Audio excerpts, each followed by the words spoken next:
Listen to part of a lecture in an American history class. Okay, so we've been talking about the origins of the United States, and today we're going to talk a little bit about Jamestown. Jamestown, as I'm sure you all know, was England's first permanent colony in America. It was founded in 1607 by about 100 people, 100 or so people sent by the King of England to search for gold in the New World. They were also looking for a passage to China and India, a route that ships could take without having to sail all the way around Africa. It was also the King of England's way of challenging other European nations for control of the Americas, his way of making sure that England got its share of land and whatever other resources might be available. And so, this group of adventurous colonists was gathered together, although not by the king or the government of England itself, as you might expect. What the king did, you see, was give permission to a private company, in this case the Virginia Company of London, to explore and settle the New World on England's behalf. So anyway, they secured 3 ships and set off across the Atlantic Ocean. It took about 4 months, which is, I'm sure you can imagine, quite a long time to be at sea. But eventually they reached North America. They landed on a small island in the James River, in what is now the state of Virginia, and got to work setting up their town. It wasn't long, though. It wasn't long before they found themselves under attack by Native Americans living in the area. It seemed they didn't appreciate the strangers seizing their land. The colonists quickly built a fort to protect their town, to protect themselves from the Native Americans and also from possible Spanish attacks. Now, the settlers at Jamestown were not really equipped to set up a permanent town, not a proper town anyway. For one thing, they were all men. The first women didn't join the colony until the next year, as more ships arrived from England, bringing more colonists to Jamestown.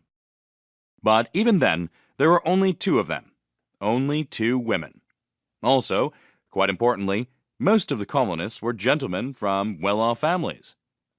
They weren't particularly skilled or familiar with physical labor and farming. This led to problems, and it wasn't long before disease and famine struck Jamestown. These difficulties were made worse by a series of on and off battles with the Native Americans, who alternated between being the colonists' trading partners and their bitter enemies. During their first winter in the New World, more than half the population of Jamestown died. It was in the winter of, I believe, 1609, when everything really when everything just collapsed. It was a brutal winter, just miserable, terrible weather, a lack of food. Things got so bad that later, the winter would be known as the starving time. By spring, only 60 of the colony's hundreds of inhabitants were still alive. These survivors had had enough, and were getting ready to pack it up and go home when the supply ships finally arrived in June, bringing additional colonists, food, and materials. And so, Jamestown survived. For the settlers, thousands of miles across the Atlantic Ocean from their home country, life in the outpost was never easy, although things did get better. After years of searching for some sort of industry, some way of making the colony profitable, after all, no gold was discovered in the region, nor was any shipping route to China. So, to make the colony profitable, a farmer by the name of John Rolfe came up with the idea of farming tobacco in 1613.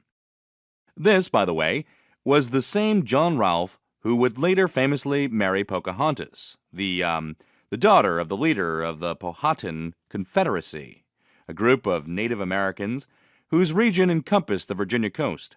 It was a marriage designed to bring peace and stability to the colonists and the Native Americans. If only it were that simple.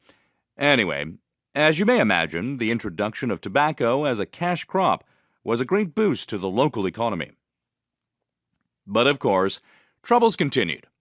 In 1622, an alliance of Native American groups revolted against the colonists' policy of appropriating land.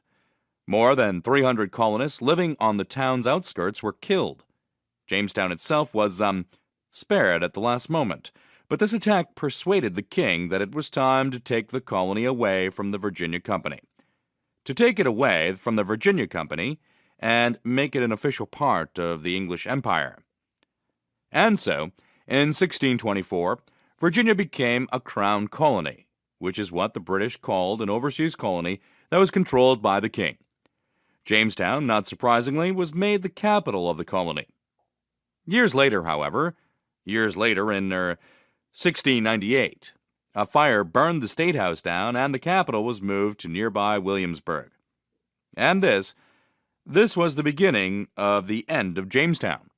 The settlers began to move west, seeking new land for farming, new forests for logging, and by the mid-1700s, the town of Jamestown was no more. Now get ready to answer the questions. You may use your notes to help you answer.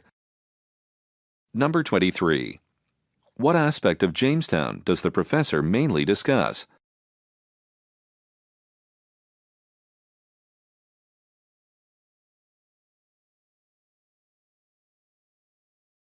Number 24. What are two reasons why the Virginia Company journeyed to America? Click on two answers.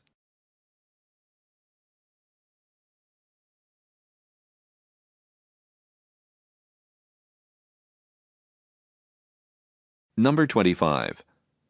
Why does the professor mention that there were originally no women colonists?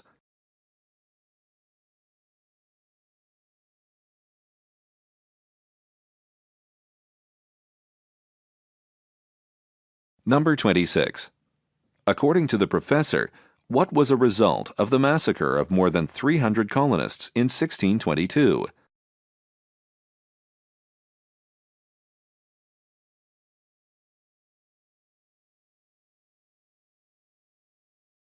Listen again to part of the lecture. Then answer the question. It was in the winter of, I believe, 1609 when everything really when everything just collapsed. It was a brutal winter, just miserable, terrible weather, a lack of food. Things got so bad that later, the winter would be known as the starving time. Number 27. What does the professor imply when he says this? It was in the winter of, I believe, 1609 when everything really when everything just collapsed.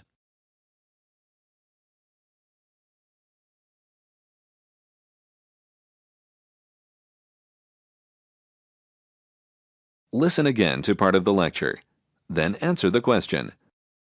This, by the way, was the same John Rolfe who would later famously marry Pocahontas, the daughter of the leader of the Powhatan Confederacy, a group of Native Americans whose region encompassed the Virginia coast.